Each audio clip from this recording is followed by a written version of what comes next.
Bharat Ratna doctor Bhimrao Ambedkar को कोटि कोटि नमन। ये कार्यक्रम डॉक्टर भीमराव अंबेडकर के जीवन पर आधारित है, जहां भारत की जनता के प्रति उनके योगदानों को पूरी सजगता से चित्रित और रेखांकित करने का प्रयास है। कार्यक्रम में दिखाई गई घटनाएं लब्ध-प्रतिष्ठ पुस्तकों से ली गई हैं। इस कार्यक्रम के जरिए चैनल की ओर से एक विश्वसनीय, सजग और सकारात्मक प्रयास है कि डॉक्टर बाबा साहेब भीमराव अंबेडकर के जीवन की संघर्ष यात्रा एवं गौरव गाथा पूरे आदर के साथ घर घर पहुंचे और उनके योगदानों से सभी संपूर्णता में परिचित और आह्लादित हों। बताइए, चुप क्यों है? बताइए ना।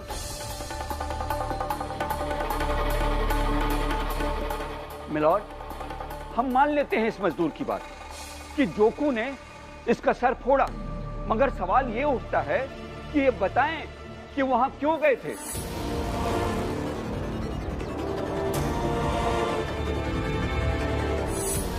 मिलॉर्ड, दरअसल ये लोग नहीं बताएंगे, क्योंकि सच बताने के लिए ये बोला जाएगा कि ये लोग भीम से परेशान थे, क्योंकि भीम पूरन का केस लड़ रहा है।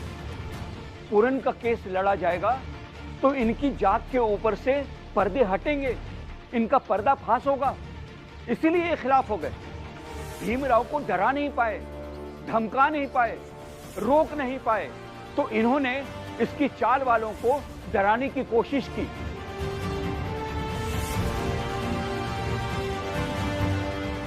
तो इन्हीं में से इनकी जात के एक आदमी का सर फोड़ दिया और फिर इन सब ने मिलकर डराया इसे कि वो गवाही में वो न कहे जो ये कह रहा है, वरना इसके माँ बाप और बीवी को मार डालेंगे।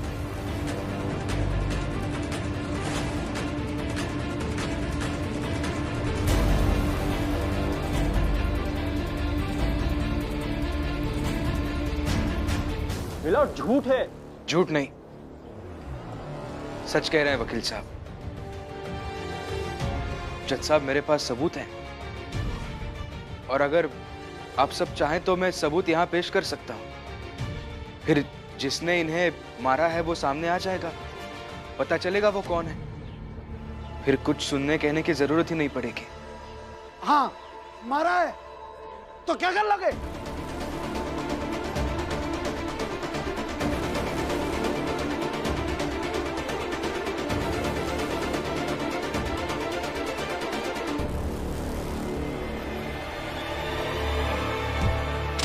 चुपचाप खड़े रहिए। छोड़ा मुझे, जाने दो मुझे। चुपचाप खड़े रहिए। मुझे छूने की हिम्मत कैसे होती है? Order, order, order. गिरफ्तार कर लो उसे।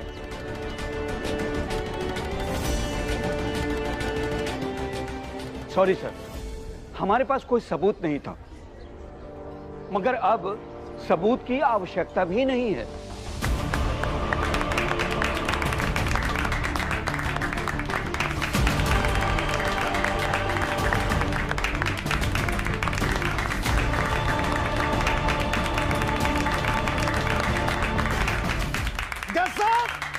मारूंगा और मारूंगा लाठी से। ऊंची जात के खिलाफ जो भी आवाज उठाएगा उसका सर नहीं फोड़ूंगा, जान से मार डालूंगा।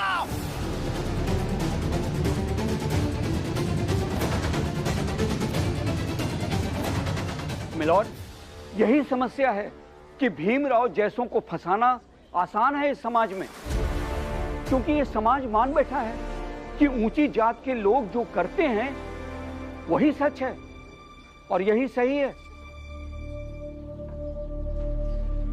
मैं सराहना करना चाहता हूं भीमराव की, जिसने बहुत हिम्मत दिखाई है। अब और सही लग रहा है पूरन के केस को खोलकर इंसाफ पाने की कसरत करना। बधाई हो भीमराव।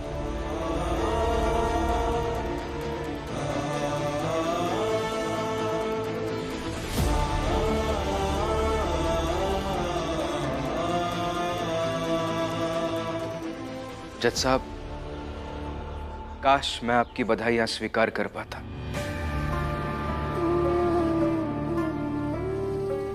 काश ये केस हमारा आखिरी केस होता।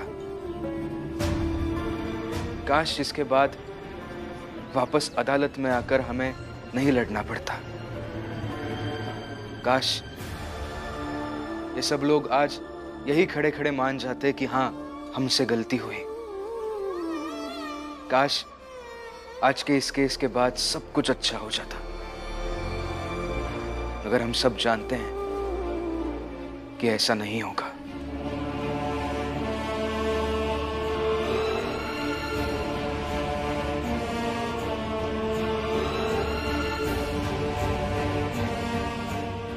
इसीलिए जज साहब, अगर आपको कुछ देना ही है तो बधाई नहीं, बस एक आश्वासन दे दीजिए कि आगे से कभी भी हमारी जात का कोई भी व्यक्ति न्याय की गुहार लिए इस अदालत के बाहर आकर खड़ा हो जाए तो केस लड़ने के लिए उसे बस एक वकील जरूर मिल सके।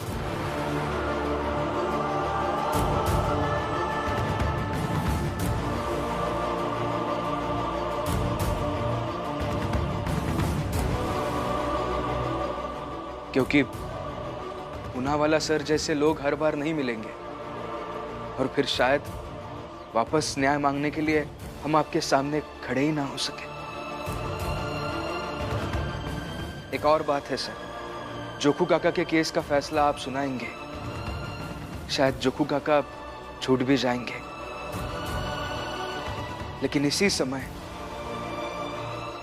एक कारखाने में मेरी पत्नी और मेरी भाभी न्याय की एक और लड़ाई लड़ रही है। धरने पर बैठी हैं वो दोनों, क्योंकि कारखाने के मैनेजर ने उनसे कहा कि अगर नौकरी पर रहना है तो भीमराव के खिलाफ जाना होगा, और वो ऐसा इसीलिए कर रहे हैं, ऐसा दबाव इसीलिए डाल रहे हैं ताकि मैं न्याय के लिए लड़ाई ना लड़ूं। इसीलिए जज साहब, अगर आपको कुछ देना ही है तो बस एक व्यवस्था बनाकर दे दीजिएगा जिसमें आगे से कभी किसी भीमराव को उसके जीवन का बहुत महत्वपूर्ण समय खुद की तरक्की करने में लगाने के बजाय हर बार न्याय की लड़ाई लड़ने में ना लगाना पड़े, हर बार न्याय पाने के लिए ना जूझना पड़े, ना धक्के खाने पड़े और ना ही घायल होना पड़े।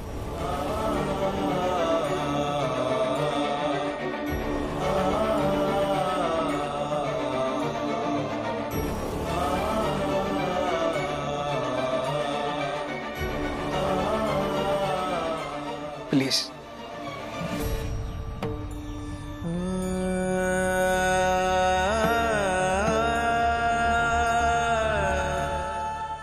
हाँ साहब। हाँ साहब। हाँ साहब। हाँ साहब। हाँ साहब।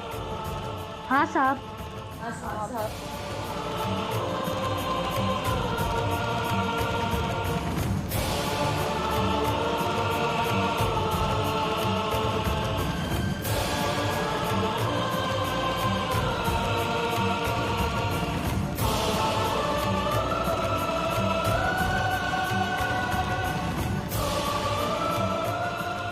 साहब, भीम भैया पढ़ने में बहुत तेज है, लेकिन इनके जीवन का ज्यादा समय इन ऊंची जात के लोगों से लड़ने में चला जाता है।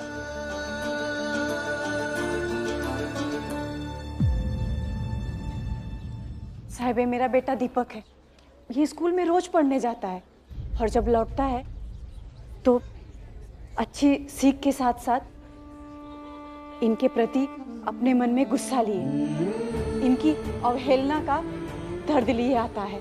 ऐसे में मुझे बहुत डर लगता है कि ये आगे की पढ़ाई कैसे करेगा। जज साहब, मैंने मेरे भीम को बचपन से संघर्ष करते हुए देखा है और मैं नहीं चाहती हूँ कि हमारी जात का कोई भी बच्चा भीम की तरह जूझता रहे। हाँ जज साहब, और ये सब हम बचपन से रोज झेल रहे हैं। हाँ, और हम कब तक झेलेंगे?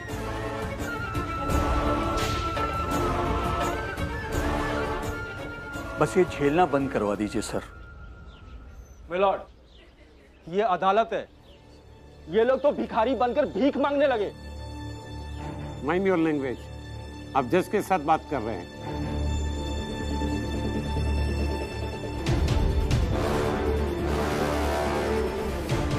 ये अदालत आज दो फैसला सुनाना चाहती है। पहला ये कि आज जोखू को रिहा किया जाता है।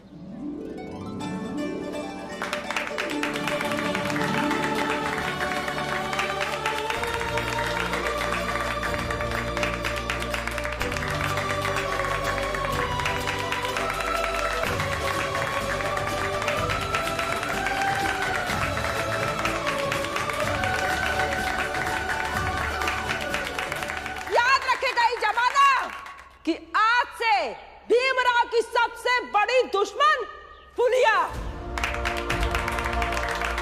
हमको माफ कर दो भीम।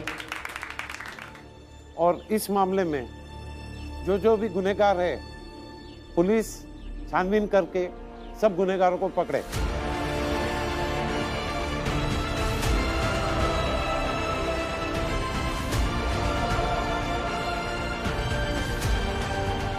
और पुलिस भीम के साथ जाए जहां उनकी पत्नी धरने पर है, वहां मामले को शांत कराए और जरूरत पड़े तो वहां के कारखाने के मालिक पर केस दर्ज करें।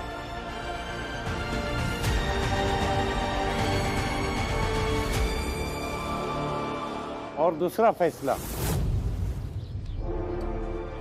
फैसले के लिए बस मैं इतना ही कहूंगा कि मैं एक जज के रूप में बेबस हूं तुम सबकी समस्याओं का समाधान देने के लिए, मगर मैं अपने स्तर पर न्याय व्यवस्था में कुछ जोड़ने सुधारने की कोशिश करूंगा, जिससे तुम सबकी जिंदगी थोड़ी और अच्छी तरह चल सके।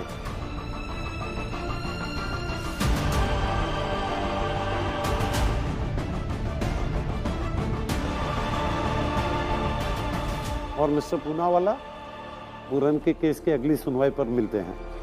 Thank you milord. सर, एक और आग्रह है। यस। अखबार में भीम के नाम पर कुछ गलत चीजें छापी गई हैं, जिससे भीम की बहुत बदनामी हुई थी। तो मैं चाहूंगा कि कोर्ट ये भी ऑर्डर दे, पूरन के केस में और जोकू के केस में जो कुछ भी हुआ हूबहू कल के अखबार में छपे।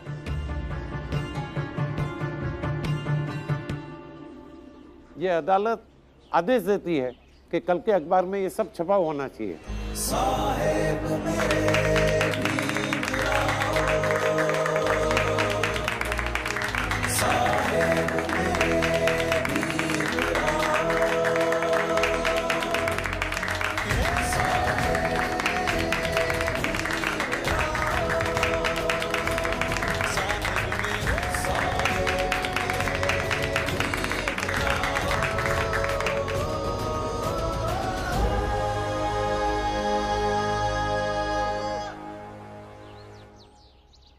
रामा, लक्ष्मी, मैंने अपने जिंदगी में कई बेवकूफ देखे, लेकिन तुम्हारे जैसा नहीं।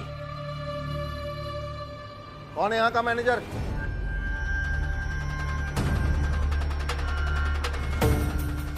मैं हूं। क्यों, क्या हुआ? तो इन्होंने ये सारा नाटक किया है? नाटक मैंने नहीं, इन दोनों ने किया है, चाहे पूछ लीजिए सबसे। बता सबको सब कुछ। हाँ साहब, इन लोगों को नौकरी पे नहीं रखना है तो नहीं रखेंगे ना। अब ये नाटक करेंगी, बहस करेंगी, ये तो गलत है ना। अच्छा, तो तुम सबको लगता है कि तुम्हारा मैनेजर सही है? हाँ साहब, 100% सही है। ठीक है, फिर चलो थाने। मैनेजर और मैनेजर को सही कहने वाले सब लोग। अब तो सीधे मालिक से ही बात होगी।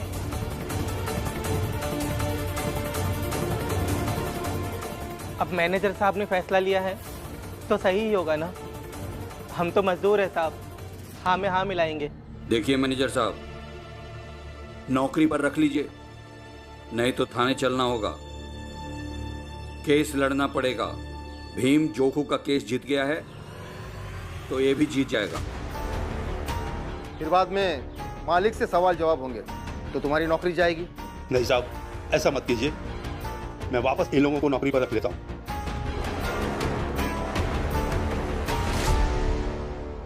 मेरी बीवी है, बच्चे हैं, मेरा परिवार है। मुझे नौकरी से निकाल दोगे तो मेरा क्या होगा? मैनेजर साहब, नौकरी जाने की बात करते ही आप डर गए ना। ऐसे ही डर दूसरों को भी लगता है। जैसे आपका परिवार है, आपके बीवी बच्चे हैं ना, वैसे सबका परिवार होता है। जितनी संवेदनाएं आप अपने परिवार के लिए दिखाते हैं ना, थोड़ी सी संवेदनाएं दूसरों के लिए भी दिखाया कीजिए, तो शांति से जीवन जी पाएंगे, आप भी और बाकी लोग भी। वो सिद्धांत है ना कि जियो और जीने दो। नहीं, मुझे ऐसा लगता है कि जियो और जीने में दूसरों की मदद करो। ये सिद्धांत अच्छा है हमारे समाज के लिए।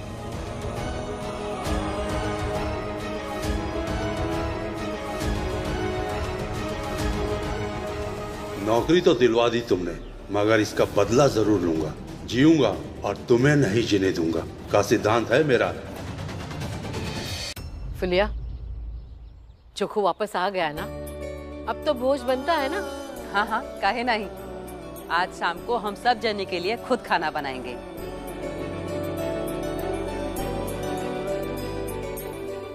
कितना बड़ा मुसीबत से छुटकारा पाए हैं ना, बस हम ही जानत हैं। आप सब लोग आज खाने पे हमरे यहाँ आमंत्रित हैं, सिवाय भीमराव की।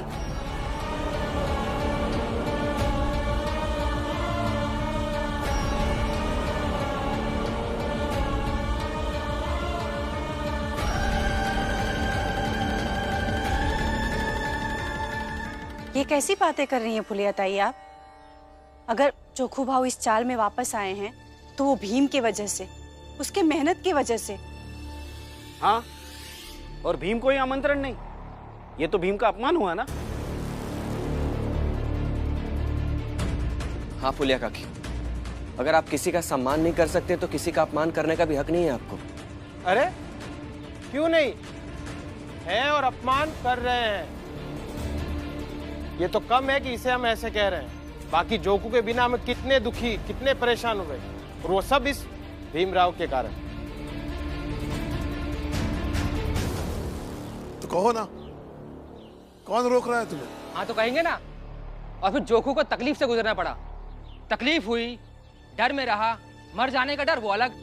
इन सबके बदले खाने में ही तो नहीं बुला रहे हैं, उसमें इतना बड़ा नाटक क्यों है? और जो वो एनकाउंटर से बचाया वो भूल गए आप सब? अच्छा, और ई एनकाउंटर की हालत में लावे वाला कौन है? यह भीमराव ना। और ई बात हम भूल नहीं सकत है। ई जो चोट लगी ना हमका हड्डी में, ई दर्द करता रहेगा और पता नहीं कितने साल बाद जाके छोड़ेगा। और ये सबका जिम्मेदार है ई भीमराव।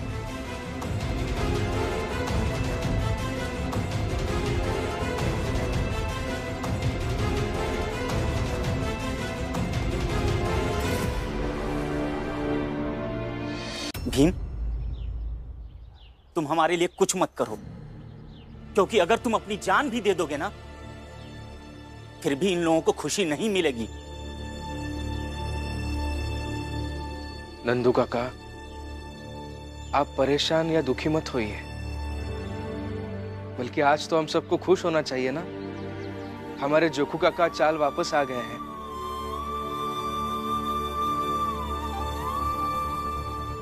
भीम भैया नहीं खाएंगे तो मैं भी नहीं खाऊंगा।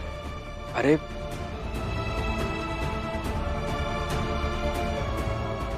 और जो नहीं खाएंगे फुलिया काकी के यहाँ, उनके लिए मैं भोज करूंगी। वाह रमा, आ गई विरोध में। तुम्हारे पति के खिलाफ कोई जरा सा भी कुछ बोल देना तो तुमसे सहन नहीं होगा, तुरंत कूद के विरोध करे लगोगी। विरोध में नहीं, समर्थन में। दरअसल आपको अंदाजा नहीं है कि हम एक और केस जीत कर आए।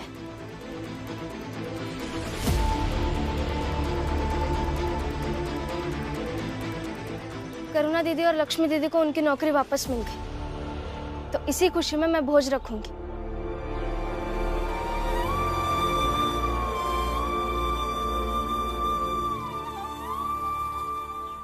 देख करुणा, बाहर बहुत खुशियां मन गई, और सब जब अंदर आएंगे तो एहसान जताने का कार्यक्रम शुरू होगा। सब तुम्हें कहेंगे कि करुणा, भीम और रमा ने तुम्हें नौकरी दिलवाई है, और इसी एहसान तले तुम्हें दबाने की कोशिश भी करेंगे। मगर तुम अड़िग रहना, और मैंने जैसे जैसे समझाया है वैसे वैसे ही करना। मगर आई मुझे डर भी लग रहा है, कहीं ये सब चक्कर में मेरे और मेरे पति के संबंध आपके और आपके पति जैसे ना हो जाए। नहीं होगे, किसी भी हाल में नहीं होगे, क्योंकि मेरे पति भीम के अंधभक्त है। तुम्हारा पति भीम का समर्थन करता है, लेकिन वो अंधा नहीं है। हाँ, अगर तुम्हें ही जीवन भर भीम और रमा की दासी बनकर रहना है तो जैसे मन करे वैसे करो। दीदी,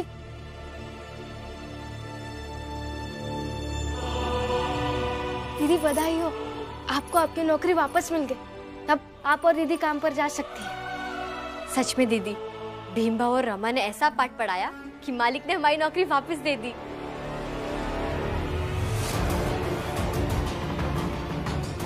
देख करुणा, सब जब अंदर आएंगे तो एहसान जताने का कार्यक्रम शुरू होगा। सब तुम्हें कहेंगे कि करुणा, भीम और रमा ने तुम्हें नौकरी दिलवाई है, और इसी एहसान तले तुम्हें दबाने की कोशिश भी करेंगे।